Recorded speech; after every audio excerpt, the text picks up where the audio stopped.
Hello, I bought some books this past few months and I want to prioritize reading them because they just really grab my attention at the moment. So, welcome to my 2025 reading list, and hopefully, fingers crossed, I will follow this list. Let's see what happens. The most recent addition to my TBR is In the Dream House. It is a really popular memoir, and I saw this book everywhere, I think 2 years back. I finally bought it because I have built this fascination for memoirs.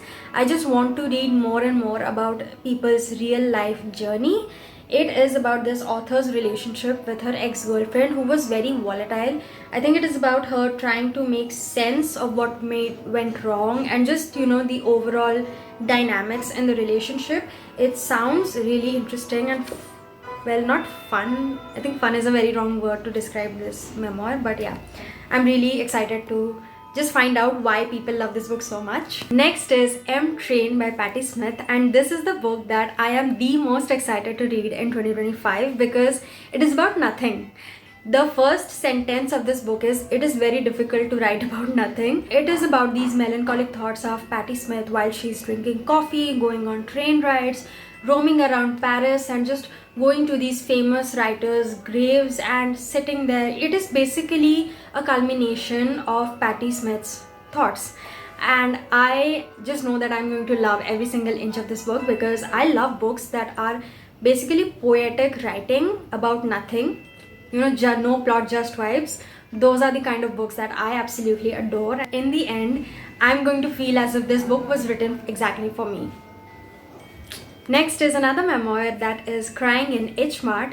It is about the author whose mom has just died and she goes to this supermarket to relive the memories that she had with her mother. At least that is what I know about the book. With my recent fascination with memoirs, this book was actually on sale at a really good time, so I bought it, and yeah, I'm really excited to read this. Next is the Celestial Kingdom duology. The first book is called Daughter of the Moon Goddess, and the second is called Heart of the Sun Warrior. I bought these books only because of the title. I don't know anything about this book. I haven't read the blurb, and I'm not even going to, because as these are like fantasy books, I think that going in blind would be the best for me to completely enjoy my time. And yeah, I basically bought this book because it had the word Moon Goddess in it, and it was on sale as well. So next is All the Lovers in the Night. I have Heaven on my TBR as well, and because that is such a heavy book to read, I thought that I would read both these books side by side because All the Lovers in the Night doesn't seem as heavy as Heaven. I'm going to read you the first few lines of this prologue because I absolutely fell in love with it. It goes, "Why does the night have to be so beautiful? As I walk through the night, I remember what Mitsusuka said to me, because at night only half the world remains." The prologue is so beautiful that I'm hoping that the rest of the book is exactly like that, because if it is a 5-star read for me. I'm saying it right now. The last addition to my TBR is The Princess Diaries. I recently watched the movie and I really liked it. It was fun and nostalgic and simple. So when I saw this book in a book fair, I immediately bought it.